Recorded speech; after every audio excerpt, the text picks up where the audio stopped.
Ayan, good morning Sunday. Dito ako sa Paso Robio, Pangasinan. Ngayong araw at magpipitas ako ng mga magha-harvest ako ng mga tanim ko, 'di ba? Kung may tanan may ha-harvest. Mangga, tsaka kamyas, o 'di ba? Abay nautong na. Ay wala nautong sa kamyas ay.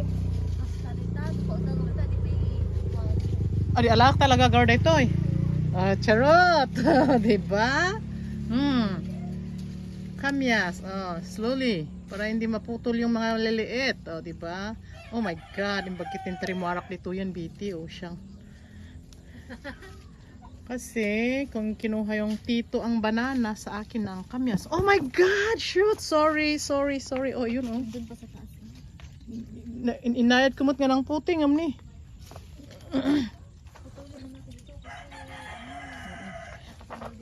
At yan, ito pa gayubano, di ba? Ang gagawin ko dito sa gayubano, gagawin kong tea. Ganyan, ganun. Kung hindi ka taga probinsya, kung hindi ka nagiinom ng gayubano tea na fresh, di ba? Oh, saan ba? Oh, Jasmine, nagyuto ka ba si Lufen? Tagburbura sa tanim ko dito nga kamyas. Hinta baka dati umunon na kinyak nga eh. Sure. Ayan. More fun in the Philippines. More fun in the Philippines. Diba? Fresh. Lahat ba naman fresh? Okay lang, basit lang. Ayun mo alam namin takwa. Basit lang adi agas man sa bagay no da mabati alaok. Birthday mabalin mo sa ibilag mo. Oh, alaok. Nga bilag aditi under the sun ta madadaol di ko na. Aya pa dayto yun. Sayang.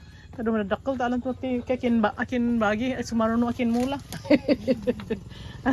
Ibati may babasit ta alam di sumarunong akin mula mat. Ayan. Di ba?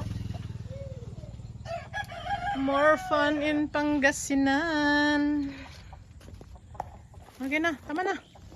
Ayan, guyubano. Guyubano leaves. Guyubano. Ayan, guyubano tree.